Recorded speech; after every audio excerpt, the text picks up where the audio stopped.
Hello everybody, welcome to Wine World TV, the best wine show anywhere. I'm your host, Mark Fusco. Before we get started, make sure you're smashing that like button and subscribing to the channel. Every like and subscription really helps build the channel. You know what's even better? Spread the word to your friends about the best wine show anywhere. All right, so welcome to Freestyle Friday, where I get to do what I want. Time for more how the sausage or wine is made videos. No BS, just straight talk about how the wine is made. You've already heard all this. I'm going to skip ahead.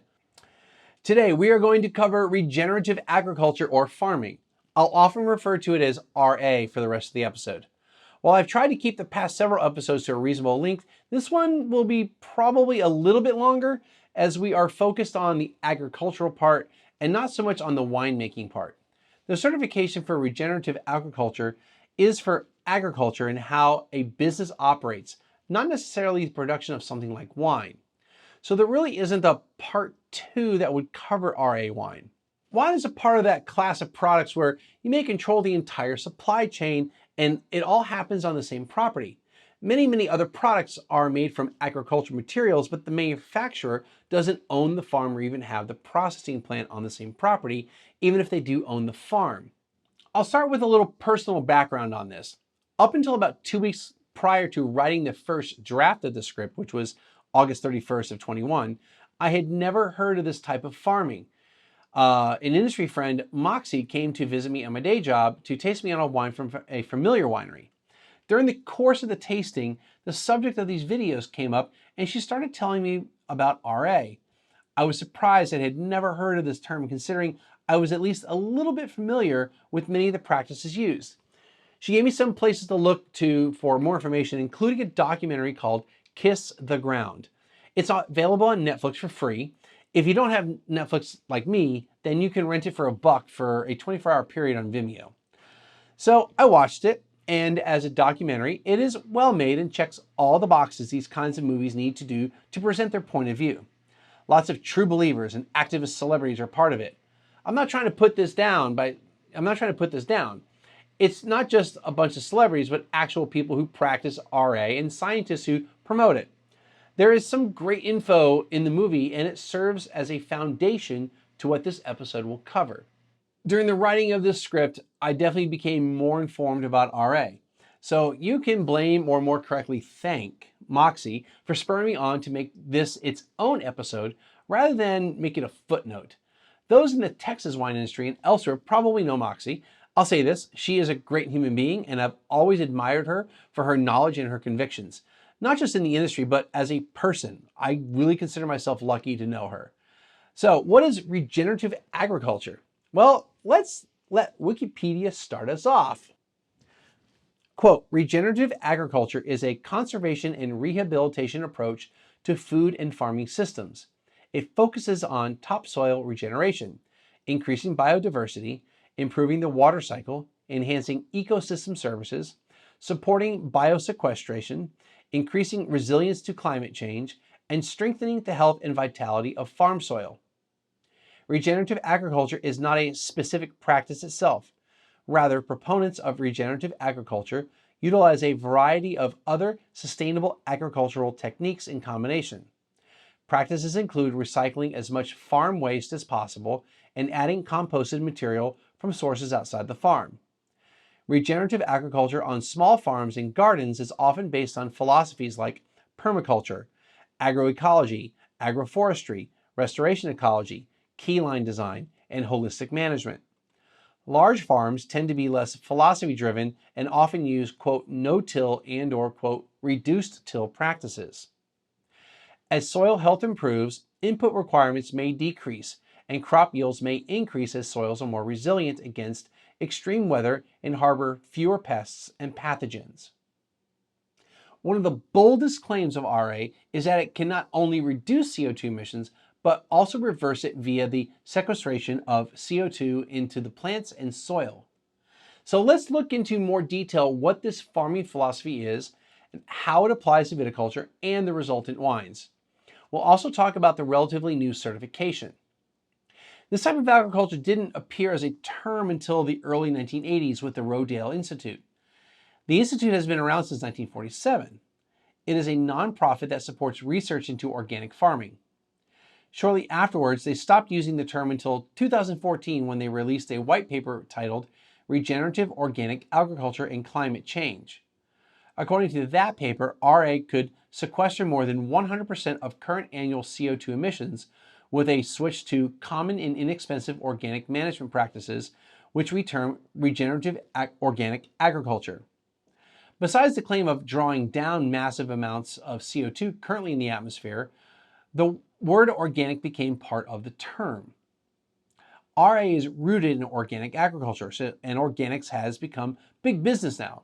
Being green used to conjure images of hippies dancing in a drum circle under the moonlight. I've been to one of those a few times.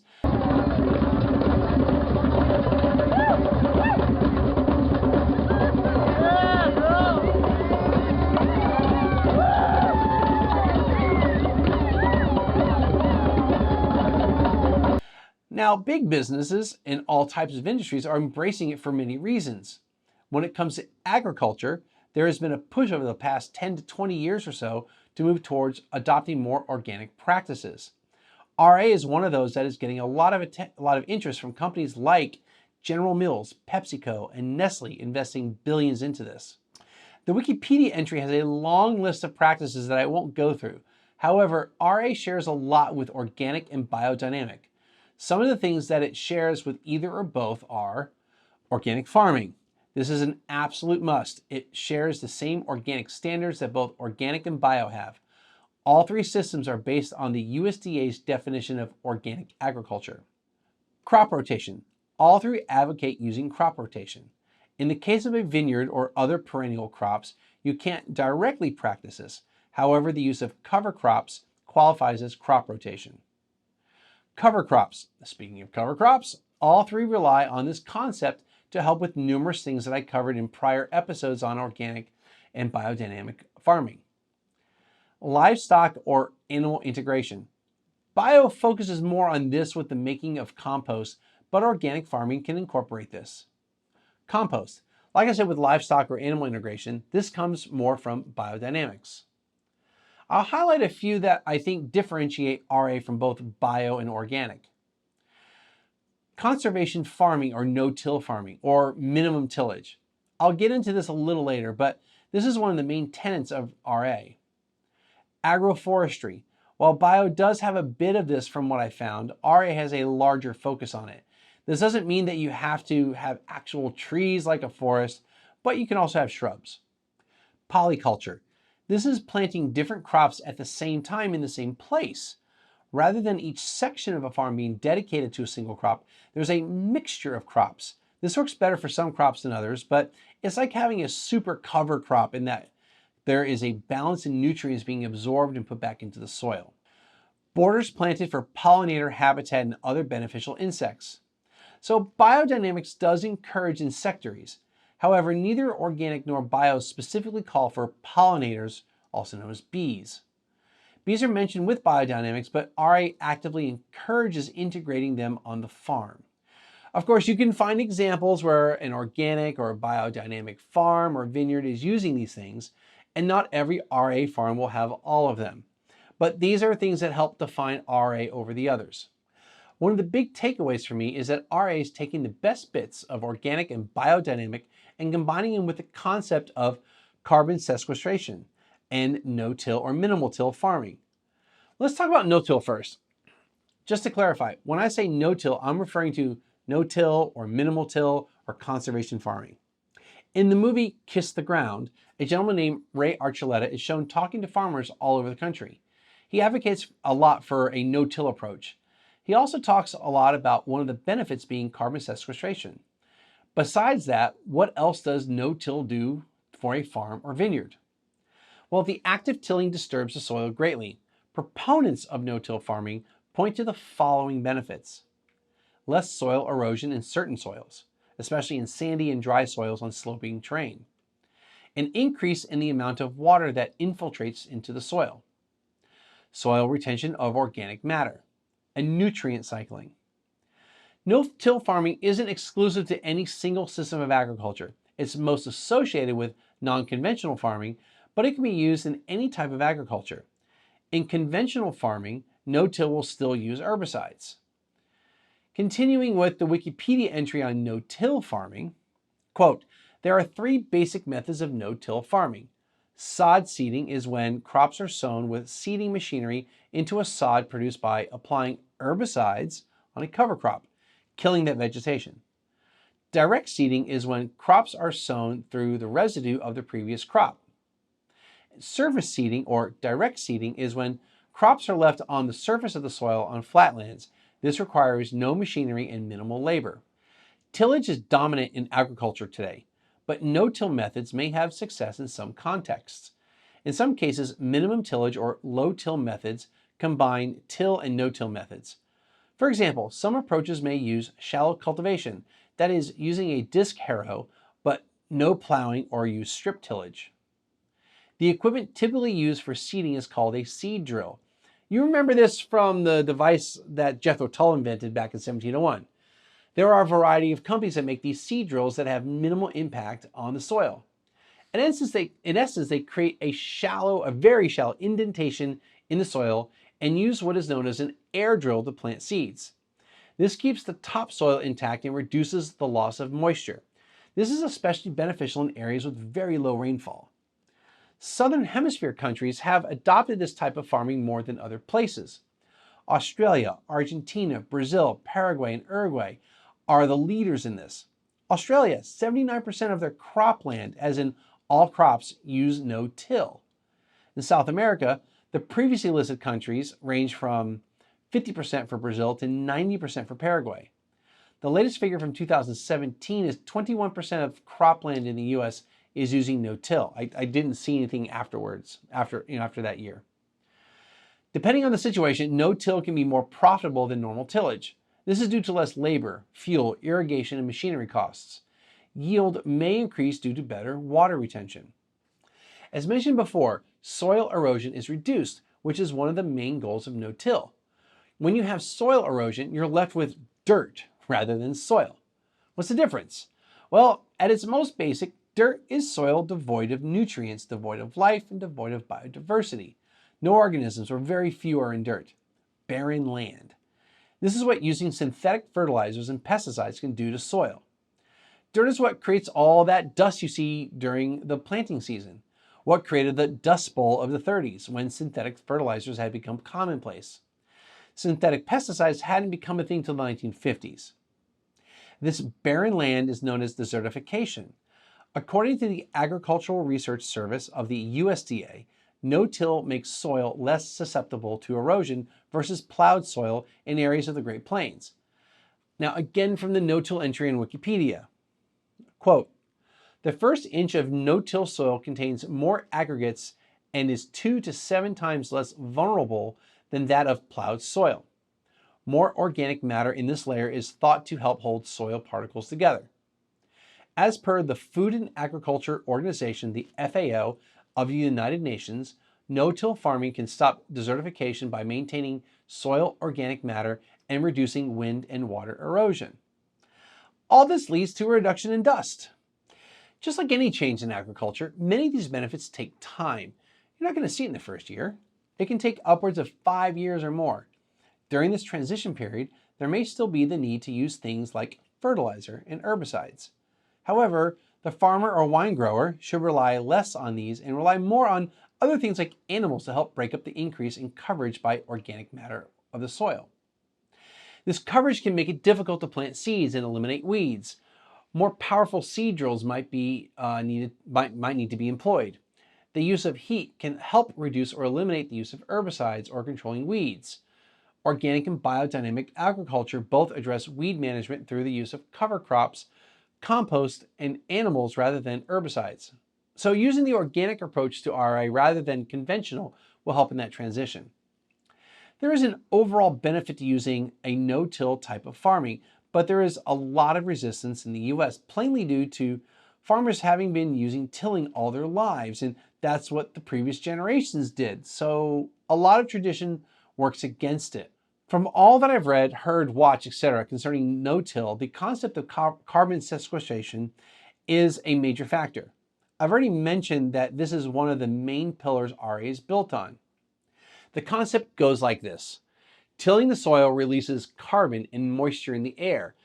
The carbon has been trapped into the soil itself along with plant material. Conventional monoculture farming, and this, when I mean monoculture, it's like you just grow wheat, you just grow cotton, you just grow grapes, right? So this reduces other plant life that stores carbon, and that carbon is permanently in the air.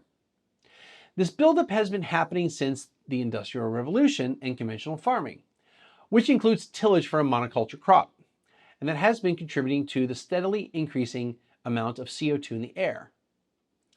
In the Kiss the Ground movie, Ray Archuleta is shown discussing this topic to a group of farmers. To help illustrate the effects of normal tillage and how it aids in the creation of CO2, he shows them a video from NASA from 2006. This is what I'm showing you right now. It compresses an entire year and shows how much CO2 is present, as shown in red and purple, in the atmosphere. As Ray presents this video, he talks about the high CO2 in the air during April to June. This is planting season when tillage is done. Starting in June, you'll see the reduction in red and purple. As he explains it, tilling is over and the release of CO2 has been lowered over much of the farmland in the Northern Hemisphere, specifically the US. Now watch closely. Beginning the late fall and into winter, we see an increase in CO2 again. If you notice, high levels of CO2 were already present prior to April. One of the other things I noticed is that there is a lack of this red in the Southern Hemisphere. Logically, you'd think that during October to December, you'd see increase in red and purple, but it's almost non-existent. The film never addresses this. Not sure if Ray's presentation talks about it, but it wasn't used in the Kiss the Ground movie. But Mark, you might be saying, well, what about those no-till figures for the Southern Hemisphere? Patience, my friends, I'm getting there. So I found Ray's contact information at the Natural Resources Conservation Service, which is a department within the U.S. Department of Agriculture.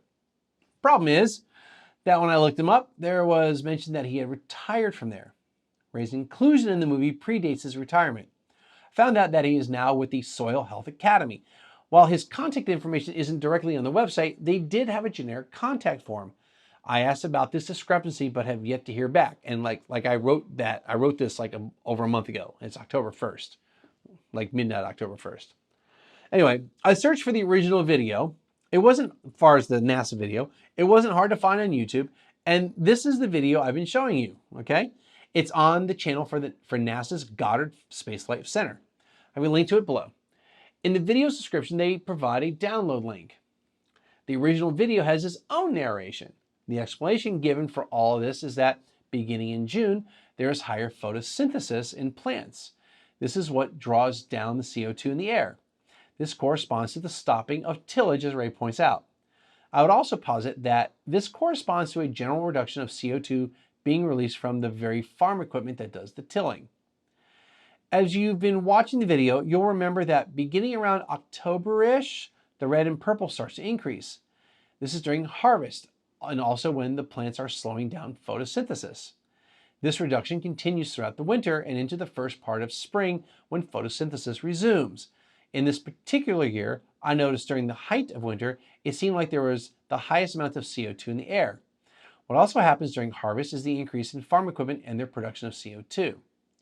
Let's switch back to the Southern Hemisphere. Remember, there is a lack of reds and purples. You'll see them more along the equator. The original video points out that during the lull in CO2 in the Northern Hemisphere, there's an increase in CO, carbon monoxide emissions, specifically in South America, Africa, and Australia. These are caused by yearly fires. You can also see this beginning in September in the western half of the US, which is when we see the increase in wildfires the past couple decades, mainly due to drought conditions related to climate change. Remember my stats on no-till from earlier? Those high percentages in South America and Australia? This might be a factor, but also remember that the numbers I gave you were from 2014 and not 2006. I only have the figures for Australia prior to 2014. In 2000 to 2001, it was 26% was no-till, and in 2007 to 2008, it was 57%. So a substantial amount. Was all this enough to keep the southern hemisphere almost completely free of red and purple? Especially during their growing season from October to April? I don't know. It seems to lend credence to CO2 sequestration via photosynthesis combined with a no-till strategy, especially since no-till increases the amount of vegetation and therefore increased photosynthesis. For me, it's the absence of red in most of these areas that confuses me, especially in a place like Australia that has a lot of mechanical harvesting across the board due to a lack of migrant labor. But hey man, I'm not an expert in this, just some dude that read a few websites and watched a documentary, like a lot of people out there that suddenly become Google experts about a variety of things. Proponents such as Paul Hawken, author of Drawdown, say that widespread use of regenerative agriculture can not only slow down the increase of CO2 in the air, but also actually pull it out. I have a link to an interview with Bill Maher you can watch.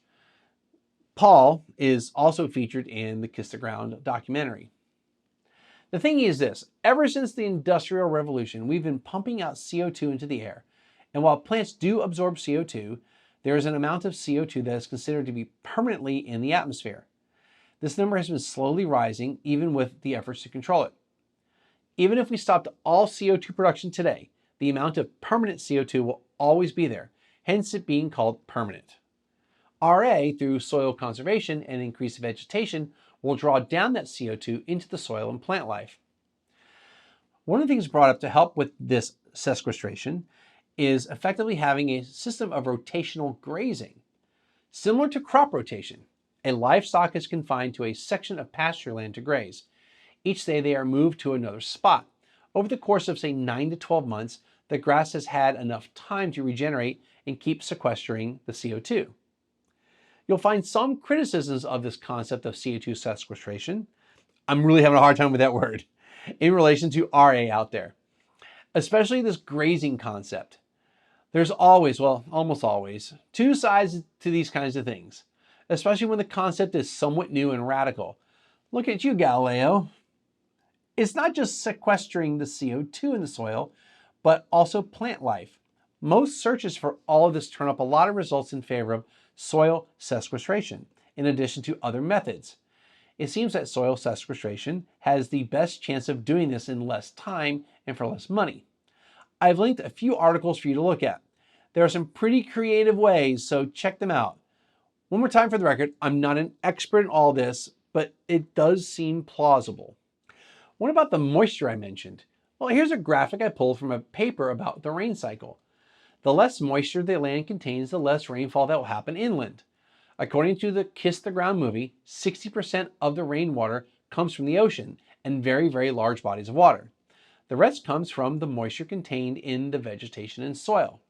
This moisture is transferred to the atmosphere via evapotranspiration, essentially the vegetation transpiring moisture to the air. So in very hot conditions, the equivalent to a plant's lungs will close. This is to preserve moisture. When this happens, the plant effectively goes dormant. No photosynthesis is happening, which means no production of energy or absorption of CO2. Once the temperature drops, everything resumes. Stripping the diversity of vegetation and creating dust rather than soil reduces the ability to retain moisture that is needed for inland rain. It breaks the cycle and ends up perpetuating a reduction in rainfall. So the promise of RA is a return to normal rainfall patterns, and with that, less drought. All right, on the surface, all of this seems plausible.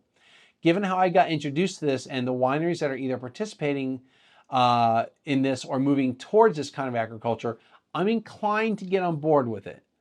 The no-till thing has been a big deal for Brian McClintock over at Viticole too. He's one of the people I either know, like Moxie, or follow closely enough to have developed the trust in what they do. I don't personally know Brian, but we've traded messages here and there over the years. Okay, so I've given you the skinny on regenerative agriculture. In my opinion, it's kind of the ideal combination of organic and biodynamic principles. It removes the pseudoscience of bio, but keeps all the other bits. And it's rooted in organics. Let's talk certification. The ROC, or Regenerative Organic Certified, the overall certifying organization, has several criteria you need to meet for certification. For this next part, I'll heavily quote from their program manual and their labeling guidelines. Let's start with their structure. There are 3 pillars: soil health, animal welfare, and social fairness. I'll list what these entail. I've already covered the concept for almost all the first 2. Soil health involves the following: build soil organic matter, conservation tillage, cover crops, crop rotations, no GMOs or gene editing, no soil-less systems, no synthetic inputs. An input is something you are adding to or inputting into a system rather than taking out. For example, fertilizer. Promotes biodiversity and rotational grazing. Animal welfare involves the following: freedom from discomfort, freedom from fear and distress, freedom from hunger, freedom from pain, injury, or disease, freedom to express normal behavior, grass-fed or pasture-raised, limited transport, no CAFOs, that would be concentrated animal feeding operation, also known as feedlots. While this doesn't seem to directly apply to viticulture, if you are a property that uses animals as part of your ecosystem, then this applies to you. Social fairness involves the following: fair payments for farmers, good working conditions, living wages, capacity building, freedom of association, democratic organizations, long-term commitments, no forced labor, transparency and accountability. This last part really isn't a part of the types of agriculture I've already covered. We'll see a lot of this in the sustainability episode coming up. I think this is a very important part. Without overlapping the next episode too much, how you operate as a business, including how you treat your employees, is just as important as whether or not you farm organically or do any number of things that might be environmentally sound. If you take care of your people, they will take care of you. They are more likely to stay. They are more likely to be productive. They will be advocates for your business. While it's not specifically mentioned with the ROC, having programs where you are making your employees owners of the company can be huge. Having educational programs for them, even providing resources that can serve as an incubator of sorts where they can go out on their own. All of these can keep morale high. Of course, you need to make sure you are paying your employees well. Mentioning fair payments for farmers is very important. One of the things that can be overlooked is companies trying to screw the farmers out of their fair share. They did the hard work farming that raw material, often taking great risks of losing a crop. A manufacturer can always go down the road to the next farm in that case. Similar with vineyards that only grow grapes and don't make the wine. Yes, you can have contracts, but we've seen wineries in the past decide not to buy perfectly good fruit that they were contracted to buy. The farmers, including wine growers, are as much of a partner in this business as anyone else. And if you own the vineyard, then making sure those who are taking care of your vines are treated and paid fairly is also important. Take care of your people. Treat them with respect. Empower them to make decisions. Give them guidance. Make them a partner in the organization, whether in spirit or financially, rather than just an employee. Do all this and you'll have lifelong staff. Now, this is not necessarily in the RA stuff. This is just my own philosophy of running a business. Okay, so all this comes in 3 levels. We have bronze, silver, and gold. Here are the criteria for the 3 levels. Bronze level is the minimum certification for ROC, with fewer requirements than subsequent levels. ROC Bronze is the first step to help producers phase in more regenerative organic practices over time. Silver level certification is the core level of ROC, demonstrating adoption of key regenerative organic practices. Gold level represents the highest bar for regenerative organic production across all 3 ROC pillars. Those who achieve ROC Gold are pioneering model farms. In addition to that, there is a, quote, content claim. This table is from the website's labeling guidelines. So you see there's 3 columns in here. We have ROC content, allowable claims, and the ROC seal used. So if you're 100% on the content, then you are 100% regenerative organic certified, and you can use the ROC seal. 95% or greater, you are regenerative organic certified, and you can use the seal. If you're only 70% or greater, I would guess under 95%, you are listed as made with regenerative organic certified specific ingredients or specified ingredients. You can't use their seal. And if you're less than 70%, then it's specified regenerative organic certified ingredients. And you also cannot use their seal. There's a chart in the labeling guidelines document I linked to that goes a little bit more in depth with this that you can check out on your own. This is just a summary version. So in order to attain a certification from the ROC, you have to use a third-party certifying body. Their website has a list of approved bodies and ones that are in the process of being approved. This doesn't mean that if a winery has one of these approved bodies' logos, that it qualifies for an ROC certification. This applies to all certification bodies that are used for various certs too. There are a lot of policies you have to adhere to even after certification. These include audits and keeping accurate records. Once you meet all the requirements, you are now able to display the appropriate logo on your label. Here are some examples. Some are color versions that correspond to the color level you're at. Others are black and white and include Regenerative Organic Certified or are just a simple logo. All logos will indicate color levels by the color of the logo or in text.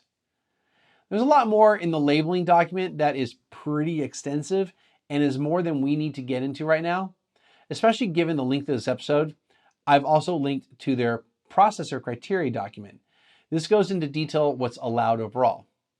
None of these documents mention wine or anything specific to viticulture. Unlike laws for organic products, including wines, or Demeter's policies about the same, the ROC doesn't appear to have policies about specific products. With that said, the ROC does prohibit many of the same things that organic or bio prohibit. Things like GMOs and synthetic products in the field and processing aids. However, things like fixing a stuck fermentation using a commercial yeast isn't covered, or a maximum amount of sulfites. Their color levels somewhat mirror organics and bio's criteria for how much a wine or other product fits their standard, the 100%, 95%, and 70% rules. So while the grapes are 100% organic, maybe you use non-organic yeast. Their labeling guidelines document covers this by mentioning compliance with the USDA NOP or National Organic Program criteria depending on what your content claim is and what kind of ROC seal you can use. It's essentially the USDA's organic criteria. What they do spend a lot of time on in their processor criteria document is worker fairness.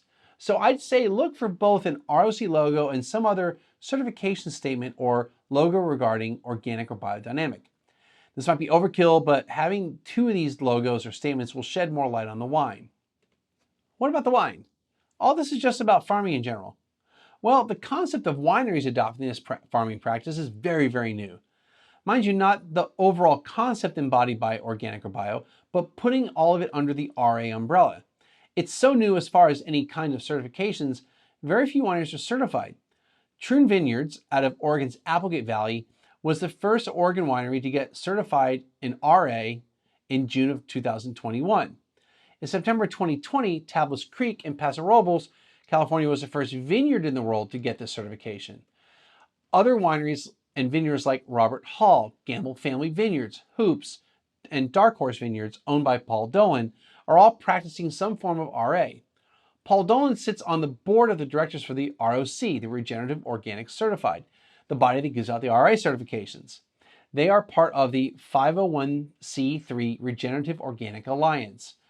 Just to clarify something, the Paul Dolan Winery is no longer owned by Paul Dolan, but the Mendocino Wine Company. They have several brands in Mendocino, and they do practice sustainability, which is our next topic. They are certified by the CCOF, or the California Certified Organic Farms Organization, including the Paul Dolan brand. The CCOF is actually on the short list of certifying bodies that the ROC is considering to use to issue an RA certification. So I anticipate giving Paul's history of farming, even though he's no longer involved, that the Mendocino Wine Company brands will also pursue an RA cert. I don't know for sure, I'm just making an assumption. So yeah, it's brand new to wine world, man. The ROC wasn't formed until 2017. So RA has been really a loose collection of farmers and others promoting a philosophy. I had the Troon wines back in October 2019 during my trip to Willamette. They have a tasting room in Carlton. I've had Hoops. Weirdly enough, I've not had Tablas Creek. They are a legendary winery in Paso. Side note, they are a 50-50 partnership with the Perrin family out of the Rhone in France and the Haas family of vineyard brands. Vineyard Brands has a huge portfolio of wines to represent, mostly France, but also wineries in South Africa, Germany, Australia, the US, New Zealand, Chile, Slovenia, Italy, Argentina, Spain, and Portugal. I think I got them all. Many of these wineries are listed as certified green practices, so some kind of sustainable or organic farming and winemaking is happening with them. With companies like this, it's just a matter of time before RA becomes more common with wineries. As far as the wine itself, other than what I've had, I can't tell you anything else. At the time I've tasted these wines, none were RA certified, but were practicing some form of organic farming. Essentially, a wine with an ROC logo will be made the same way as an organic or biodynamic wine. The ROC logo gives you additional information as to how the winery operates as a business and if they are using regenerative agriculture rather than just organic or bio. I have tons of links in the description to the video, well, the PDF, okay? I've included links to sites I quickly looked at, so I didn't get a chance to dive deep into them, but they can serve as additional information. Make sure you check out the link to the interview on Bill Maher's show with Paul Hawken about the CO2 sequestration. All right, so that's going to do it for this episode. Next, I'll tackle what sustainability really means and other certifications that are related to sustainability and everything else I've been talking about. I hope you got value from this episode. If you enjoy what I'm doing here, make sure you hit that like button and subscribe, and then tell your friends. Until next time, look for the ROC logo.